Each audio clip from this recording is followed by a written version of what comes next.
Hi Sriram. నమస్కారం అండి. 2025 సంవత్సరంలో శని గ్రహ మార్పు అనేది జరుగుతున్నది. 2025 మార్చ్ 29వ తేదీ నుంచి శని కుంభరాశి నుంచి మీనరాశికి వెళ్ళి సంచారాన్ని ప్రారంభం చేస్తున్నారు. ఏదైతే శని గ్రహ మార్పు మీనరాశిలో సంచారం జరుగుతున్నదో ఈ 2.5 సంవత్సరాల పాటు ద్వాదశ రాశుల వాళ్ళకి ఎలాంటి ఫలితాలు రాబోతున్నాయో తెలుసుకుందాం. ముఖ్యంగా దానికన్నా ముందు శని గ్రహం గురించి కొన్ని విషయాలు మీకు చెప్తాను. ఎందుకంటే మీరు అర్థం చేసుకోవాలి అనే ఉద్దేశంతో దీన్ని ఎవరు కూడా సోది అని అనుకోవద్దు.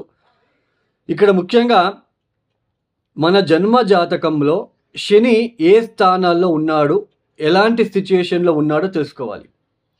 శని బలిష్టంగా ఉన్నప్పుడు ఎలాంటి ఫలితాలు వస్తాయి ఆ ఒక వ్యక్తికి, శని బలహీనంగా ఉన్నప్పుడు ఎలాంటి ఫలితాలు వస్తాయో మనం ముందుగా తెలుసుకుందాం. శని ఒక వ్యక్తి జాతకంలో బలిష్టంగా ఉన్నప్పుడు, శని అంటే ఏంటి, శని గ్రహం అంటే ఏంటి, సమాజంలో ఉన్న ఒక మనకంటూ సమాజంలో ఒక గుర్తింపు ఉంది, సమాజంలో మంచి స్టేటస్లో ఉంటున్నాము, మంచి జాబు, అటు రాజకీయంలో కావచ్చు, అటు ఏదైనా బిజినెస్ వైజ్ కావచ్చు, మనం మంచి పొజిషన్లో ఉన్నామో అంటే దానికి కారణం శని గ్రహం. పెద్ద పెద్ద మేనేజర్లు, పెద్ద పెద్ద పొలిటీషియన్స్కి అందరికీ కూడా శని గ్రహం ప్రముఖమైన పాత్ర అనేది వస్తుంది. ఇక్కడ ఎందుకు అంటే మన కింద ఉన్న వాళ్ళందరూ మన మాట వినాలి అంటే అది అక్కడ శని గ్రహం చాలా బలిష్టంగా ఉండాలి. శని ఎవరి జాతకంలో బలిష్టంగా ఉంటాడో అలాంటి వ్యక్తికి ఆత్మవిశ్వాసం ఎక్కువగా ఉంటుంది. తర్వాత భయం అనేది ఉండదు. సమాజంలో మంచి గుర్తింపు, పేరు ప్రఖ్యాతులు అనేది వస్తూ ఉంటాయి. తర్వాత ముఖ్యంగా ఈ ఒక జాబ్లో మెయిన్ కర్మకారకుడు, వృత్తికారకుడు శని బలిష్టంగా ఉన్న వ్యక్తి జాతకులకి ఉద్యోగం విషయంలో ఎటువంటి ఇబ్బందులు ఉండవు. తర్వాత సమాజంలో కీర్తి ప్రతిష్టలు ఎక్కువ అవుతూ ఉంటాయి రోజు రోజుకి కూడా. శని బలిష్టంగా ఉన్నప్పుడు ఇలాంటి మెయిన్ ఆత్మవిశ్వాసం, కాన్ఫిడెన్స్ అని అంటాం. దానికి రీజన్ ఎవరు అంటే శని గ్రహం. అదే శని బలహీనంగా ఉన్న జాతకులు, శని బలహీనంగా ఉన్నప్పుడు ఆ వ్యక్తి ఎలాంటి సిచ్యుయేషన్ ఫేస్ చేస్తాడు, ఆత్మవిశ్వాసం ఉండదు, చుట్టూ భయం అనేది ఉంటుంది, సంఘంలో గౌరవ మర్యాదలకి హాని కలుగుతూ ఉంటుంది. తర్వాత వృత్తి వ్యాపారంలో అభివృద్ధి లేకపోవడము, ఏ చిన్న వృత్తి చేసుకుంటూ లైఫ్ని లీడ్ చేయవలసిన ప్రమేయము, సరైన ఉద్యోగ అవకాశం లేకుండా ఉండడము, ఇలాంటివన్నీ కూడా శని బలహీనంగా ఉన్నప్పుడు జరుగుతాయి. ఆ వ్యక్తి అంటే ఆ దశ వచ్చినప్పుడు, లేదా శని ఏ స్థానాల్లో ఉన్నాడు మీరు ఒకసారి చూడండి. ఇప్పుడు మీనరాశికి వెళ్ళి సంచారాన్ని ప్రారంభం చేస్తున్నారు శనిగ్రహం. మీనరాశిలో అష్టకవర్గ బిందువులు ఎన్ని ఇచ్చారో చూసుకోవాలి. అష్టకవర్గ బిందువులు చాలా ఇంపార్టెంట్. ఇప్పుడు కొంతమంది చెప్తూ ఉంటారు, ఇప్పుడు మీరు కామెంట్స్ కూడా చేస్తూ ఉంటారు, ఇప్పుడు ఈ రాశికి లాభశని, లాభగురు, అద్భుతంగా ఫలితాలు వస్తాయి, కోట్లు సంపాదిస్తారని తమ్నెల్ చూసి మీరు వెళ్ళి చూస్తూ ఉంటారు. బట్ అక్కడ మీరు కింద రాస్తూ ఉంటారు మీరు చెప్పినట్లు జరగట్లేదని. ఎందుకు? గోచారం వేరు, జన్మజాతకం వేరు. ఎలా మ్యాచ్ చేసుకోవాలి గోచారానికి, జన్మ జాతకానికి? ఇప్పుడు మీకు ఒక ఎగ్జాంపుల్ ఇస్తాను. ఇప్పుడు మీకు తెలుసు ఆల్రెడీ ఏలనాటి శని, అర్ధాష్టమ శని, పంచమ శని, అష్టమ శని అని ఈ ఒక జన్మరాశి నుంచి, అంటే చంద్రుడు ఏ రాశిలో ఉంటాడో అది మనకి జన్మరాశి. ఆ జన్మరాశి నుంచి వ్యయస్థానానికి వచ్చినప్పుడు మనకి ఏళ్ళనాటి శని ప్రారంభం. ఏళ్ళనాటి శని అంటే 7.5 సంవత్సరాల పాటు ఉంటుంది. ఇక్కడ వ్యయస్థానంలో 2.5 సంవత్సరాలు, జన్మరాశికి వచ్చినప్పుడు 2.5 సంవత్సరాలు, ద్వితీయానికి జన్మరాశి నుంచి నెక్స్ట్ హౌస్ ద్వితీయానికి వచ్చినప్పుడు 2.5 సంవత్సరాలు, ఇలా 7.5 సంవత్సరాలు. అర్ధాష్టమ శని అంటే జన్మరాశి నుంచి చతుర్థ భావానికి శని సంచారం చేసేటప్పుడు దాన్ని అర్ధాష్టమ శని అంటాం. పంచమ శని చంద్రుడున్న రాశి నుంచి పంచమ స్థానానికి వచ్చినప్పుడు దాన్ని పంచమ శని అంటాం. ఇలాంటి ఒక సిచ్యుయేషన్ ఉన్నప్పుడు ఇప్పుడు మీకు మీనరాశికి వెళ్ళి శని సంచారం ప్రారంభం చేస్తున్నారు. మీ జాతకంలో మీనరాశిలో శని ఎన్ని అష్టకవర్గ బిందులు ఇచ్చారో చూసుకోవాలి. ఏ 0, 1, 2, 3 ఇచ్చి ఉంటే ఆ ఒక ప్లేస్‌లో శనికి అక్కడ బలహీన పడ్డాడు అని అర్థం. బలహీన పడినప్పుడు ఆయన ఇబ్బందులు పెడుతూనే ఉంటాడు. ఈవెన్ ఏళ్నాటి శని, అర్ధాష్టమ శని కూడా. ఈవెన్ లాభస్థానానికి వచ్చినప్పుడు కూడా అష్టకవర్గ బిందువులు చాలా ఇంపార్టెంట్. ఇప్పుడు మీనరాశిలో పుట్టిన ఒక వ్యక్తి ఉన్నాడు. ఇప్పుడు మీనరాశికి ఏళ్నాటి శని ప్రారంభమైంది. ఇప్పుడు జన్మరాశికి శని వస్తున్నాడు. ఇప్పుడు గనక మీనరాశిలో పుట్టిన ఏదైనా జాతకులకి శని మహాదశనే జరుగుతూ ఉంటే ఒకవేళ, లేదా ఒకవేళ చంద్ర మహాదశ జరుగుతూ ఉంటే వాళ్ళకి ఇది తీవ్రమైన కష్టాలకి గురి చేస్తుంది. అంటే తీవ్రమైన కష్టాలు, బాధ ఎక్కువ అవుతూ ఉంటాయి. అర్థమైంది కదా? గోచారము మనకి జన్మజాతకం ఎలా మ్యాచ్ చేసుకోవాలో, ఒక స్థానం నుంచి ఒక స్థానానికి ఒక ప్లానెట్ వెళ్తున్నప్పుడు ఆ స్థానం ఎన్నో రాశి అవుతుంది, ఎన్నో లగ్నం నుంచి ఎన్నో రాశి అవుతుంది, ఆ స్థానానికి అష్టకవర్గ బిందులు ఎన్ని ఇచ్చారో చూసుకోవాలి. అష్టకవర్గ బిందులు చాలా ఇంపార్టెంట్. తర్వాత ఇప్పుడు శని మీనరాశికి వెళ్తున్నాడు, సంచారాన్ని ప్రారంభం చేస్తున్నారు. అక్కడ శనికి శత్రుగ్రహాలు ఏమైనా ఉన్నారా చూసుకోవాలి. శనికి శత్రుగ్రహాలు ఎవరెవరు? సూర్య, కుజ, కేతు అక్కడ ఏమైనా ఉన్నారా చూసుకోవాలి. ఏళ్నాటి శని, అర్ధాష్టమ శని, పంచమ శని జరిగేటప్పుడు ఒక ఇంటికి వచ్చినప్పుడు ఒకలాగా ఫలితాలు. పంచమ శని అంటే పంచమానికి వచ్చినప్పుడు దాన్ని పంచమ శని అంటాం. సామాన్యంగా కర్మకారకుడు పంచమానికి వచ్చినప్పుడు బుద్ధిశక్తి, ఆలోచన విధానం. పంచమ స్థానం అంటే ఏంటి? బుద్ధిశక్తి, ఆలోచన విధానము, సంతానము, మన అభిరుచి. అలాంటి స్థానానికి వచ్చినప్పుడు ఎలాంటి మనకి ఆలోచన ఇస్తాడు శనిదేవుడు అంటే, కష్టపడి పని చేయడం ఎందుకు? షార్ట్కట్లో వెళ్ళిపోదాం, జూజాడము, బెట్టింగ్లు, ఇన్వెస్ట్మెంట్ చేసి డబ్బులు నష్టపోవడం లాంటిది. అక్కడ అలాంటి సిచ్యుయేషన్ ఏర్పడుతుంది. ఒక ఇంటికి వచ్చినప్పుడు ఒక లాగా ఫలితాలు అనేది వస్తూ ఉంటాయి. అన్నీ కూడా ఒకేలాగా ఉండవు. ఈ సమయంలో కూడా పరిహారాలు చాలా ఇంపార్టెంట్ అండి. జంప్ స్టోన్ వేసుకోవడము, నీలమణి జంప్ స్టోన్ వేసుకోగానే పంచమ శని, అర్ధాష్టమ శని ఇబ్బందులు తగ్గుతాయి అని నమ్మడము. తర్వాత నల్ల బట్టలు వేసుకోండి అని చెప్తూ ఉంటారు కొంతమంది. శని ఇబ్బంది పెట్టడానికి వచ్చినప్పుడు ఆయన వస్తువులు ఎందుకు వేసుకోవాలి అండి? అందులోన జంప్ స్టోన్ నాటే అంత మంచి ఫలితాలు వస్తాయి అని మాత్రం అనుకోవద్దు. ఒక జంప్ స్టోన్ ధరించగానే మనకి అంతా కర్మ నుంచి బయటపడతాము. This is fake sentence. Jump stone వేసుకోగానే మనకి ఉద్యోగాలు వస్తాయి, ఫేక్. మనకి ఇదే ఎందుకంటే మనము అతి ఆశ ఎక్కువైపోయింది. మనలో అతి ఆశ ఎక్కువైపోయి తొందరగా కర్మ నుంచి బయటపడాలి, లేదా తొందరగా నేను శ్రీమంతుడైపోవాలి అని అక్కడ నష్టపోతూ ఉన్నారు ప్రజలు. జంప్ స్టోన్ వేసుకోగానే అన్నీ అయిపోతాయి, మంచి ఫలితాలు వచ్చేస్తాయి. This is wrong sentence. ఎప్పుడు గుర్తుపెట్టుకోండి.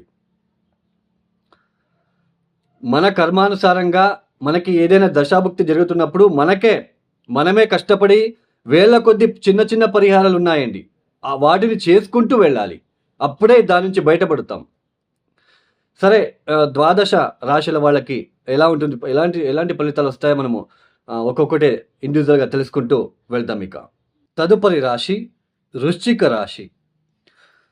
ఈ వృశ్చిక రాశి వాళ్ళకి ఏదైతే ఈ 2025 మార్చ్ 29వ తేదీ మారబోతున్న శని వలన ఎలాంటి ఫలితాలు రాబోతున్నాయో తెలుసుకుందాం. చూడండి, గత 2.5 సంవత్సరాలు కూడా వృశ్చిక రాశి వాళ్ళకి అర్ధాష్టమ శని వలన మానసికంగా చాలా ఇబ్బందులు పడి ఉంటారు. ఈ సమయంలో మీకు ప్లేస్ అనేది చేంజ్ అయ్యి ఉంటుంది. అది వర్క్ ప్లేస్ కావచ్చు, ఇల్లు కూడా కావచ్చు. ప్లేస్ చేంజెస్ అనేది కనిపించి ఉంటుంది. మీకు జాబ్లో చాలా ఒత్తిడి మీరు ఫేస్ చేసి ఉంటారు. ఎక్స్ట్రా డ్యూటీస్ చేయడము, ఓవర్ నైట్ పని చేయడము, ఇలాంటివన్నీ మీరు ఫేస్ చేసి ఉంటారు. ఒకేసారి ఇంట్లో అందరికీ ఆరోగ్యం బాగాలేకపోవడము, ఇది కూడా మీరు ఫేస్ చేసి ఉంటారు. కొంతమందికి ఈ సైట్కి అడ్వాన్స్ అని ఇవ్వడము, లేదా ఇంటికి అడ్వాన్స్ అని ఇవ్వడము, రిజిస్ట్రేషన్ కోసము ఇప్పుడు పరితపిస్తూ ఉండడం లాంటివి కూడా మీరు ఫేస్ చేస్తూ ఉంటారు. అంటే అక్కడ రిజిస్ట్రేషన్ చేపించరు, ఇక్కడ డబ్బులు కూడా వెనక్కి రావు. ఎందుకంటే అర్ధాష్టమ శని. అక్కడ అష్టకొర్గ బిందులు ఎన్ని ఇచ్చి ఉంటారో చూసుకొని మనం ఇలాంటి పనులు చేసుకోవాలి. ఇది తెలుసుకోకుండా మనం చేసుకుంటే బాగుండదు. తర్వాత దశాభుక్తి కూడా మనం చూసుకొని మనం ఇన్వెస్ట్మెంట్ చేసుకోవాలి. ఇప్పుడు అర్ధాష్టమ శని అక్కడ 0, 1, 2 బిందులు ఇచ్చి ఉంటే బలహీనంగా ఉంటాడు. ఇలాంటి సమయంలో మీరు ఈ ఇన్వెస్ట్మెంట్ చేయడము, ఈ ఒక సైటు, ఈ ఇంటికి సంబంధించిన విషయంలో ఇలాంటివన్నీ మీరు చేస్తే బాగుండదు కదా. ఆయన బలహీనంగా ఉన్నప్పుడు మీకు ఇబ్బందులే ఉంటాయి. అదే అష్టకొర్గ బిందులు 4, 5, 6 ఇచ్చి ఉంటే అది వేరే. బలిష్టంగా ఉంటాడు, నో ప్రాబ్లం. అయితే ఇక మీద 2025 మార్చి 29వ తేదీ తర్వాత ఆయన పంచమానికి వెళ్తున్నాడు. పంచమ శని 4వ ఇంట్లో వచ్చినప్పుడు అర్ధాష్టమ శని, అది ఒకలాగా ఫలితాలు, శని ఇచ్చే ఫలితాలు. ఇప్పుడు పంచమానికి వెళ్తున్నాడు కదా. పంచమ స్థానం అంటే ఏంటి? మన బుద్ధి కౌశల్యం, ఆలోచన విధానము, మన అభిరుచి, సంతానం విషయంలో సంతాన స్థానం అని అంటాం, పూర్వపుణ్యస్థానం. మనము ఒక వ్యక్తి మీద ప్రేమ చూపిస్తున్నాము. ఆ ప్రేమ అది ఎంతవరకు మనం చూపించగలము. మన మీద కూడా ఒక వ్యక్తి ఎంతవరకు ప్రేమ చూపిస్తాడు. తర్వాత మనం చేసే వృత్తి వ్యాపారాలు కావచ్చు, ఇంట్లో ఒక భార్యతో కావచ్చు, ఒక గుర్తింపు అనేది వస్తుందా లేదా అనేది కూడా మనం పంచమ స్థానం మీద చూస్తాం. మనమిచ్చే ప్రేమకి తిరిగి కూడా మనకి ప్రేమ వస్తుందా లేదా అనేది కూడా పంచమ స్థానం. ఈ లవ్ చేసుకుంటూ ఉంటారు, అది కూడా పంచమ స్థానం నుండి చూసుకుంటాం. అలాంటి పంచమ స్థానానికి మనకి ఇక్కడ కర్మకారకుడైన శని వెళ్తున్నాడు. ఈ సమయంలో ఎలాంటి ఫలితాలు? మెయిన్ పంచమ స్థానంలో అంటే ఇప్పుడు మీనరాశికి శని వెళ్తున్నాడు. ఆ మీనరాశిలో శనికి శత్రుగ్రహాలు ఏమైనా ఉన్నాయో తెలుసుకోండి. శనిగ్రహానికి శత్రుగ్రహాలు అంటే ఎవరు? సూర్య, కుజ, కేతు. అక్కడ గనక సూర్య, కుజ, కేతు లాంటి గ్రహాలు శనికి శత్రుగ్రహాలు ఉంటే పంచమ స్థానం ఇంకా బలహీన పడుతుంది అని అర్థం. అంటే మెంటల్ స్ట్రెస్ ఏర్పడుతూ ఉంటుంది ఈ సమయంలో. అలాంటి ఏదైనా సిచ్యుయేషన్ ఉంటే, అంటే శనికి శత్రుగ్రహాలు ఉంటే సంతానానికి హాని కలిగించే సాధ్యం ఎక్కువగా ఉంటుంది, పాజిబిలిటీ ఎక్కువగా ఉంటుంది. తర్వాత stomach related issues, gastric related issues కూడా ఉంటాయి ఈ సమయంలో. ఒకవేళ అక్కడ ఏ ప్లానెట్ లేదు, శని ఒక్కడే వెళ్తున్నాడు, ఓకే. ఇప్పుడు ఎలాంటి ఫలితాలు? కర్మకారకుడు శని అంటే బాగా కష్టపడి పనిచేసి మనీ అర్న్ చేసుకునే ఒక చేసేలాగా ఒక ప్లానెట్ అది. పంచమానికి వెళ్తున్నాడు కదా, ఎలాంటి ఆలోచన ఇస్తాడు?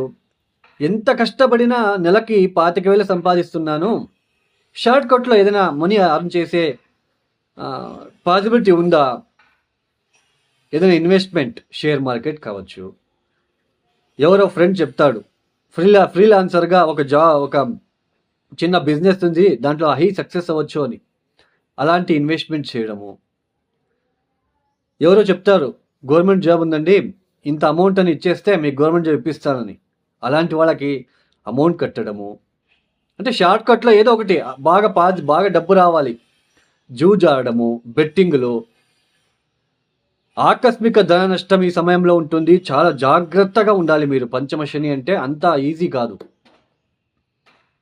ఆకస్మిక ధన నష్టం ఉంటుంది, మెంటల్ స్ట్రెస్ అనేది ఉంటుంది ఈ సమయంలో.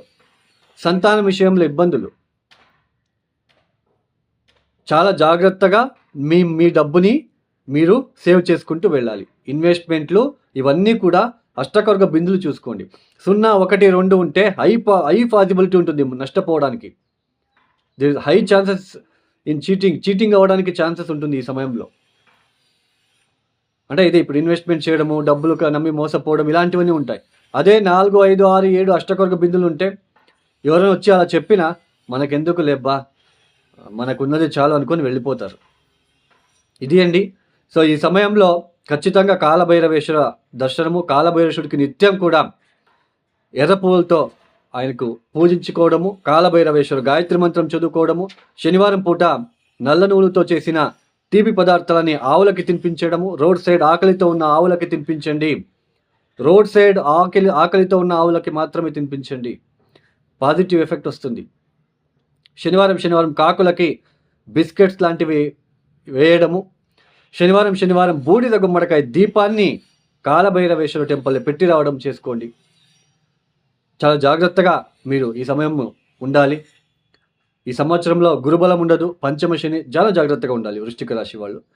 మీ జన్మజాతక పరిశీలన కోసం నన్ను కాంటాక్ట్ చేయాలనుకుంటే కింద నంబర్కి కాల్ చేయండి. నేరుగా నేనే రిసీవ్ చేసి మాట్లాడుతాను. వేల కొద్ది సింపుల్ రెమెడీసే ఉంటుంది నా దగ్గర. జంప్స్టోన్ ప్రిఫర్ చేయను, పెద్ద హోమాలు ప్రిఫర్ చేయను నేను. మీరే స్వయంకృతంగా కష్టపడి మీరు పరిహారాలు చేసుకుంటూ వెళ్తే ఖచ్చితంగా రెమెడీస్ అనేది మీకే తెలుస్తుంది, మీరే ఇంకొకరికి చెప్తారు. ఈ యొక్క వీడియో మీకు నచ్చితే లైక్ చేయండి, షేర్ చేయండి, సబ్స్క్రైబ్ చేసుకోండి. సర్వే జనం సుఖినో భవంతు. ధన్యవాదములు. జై శ్రీరామ్.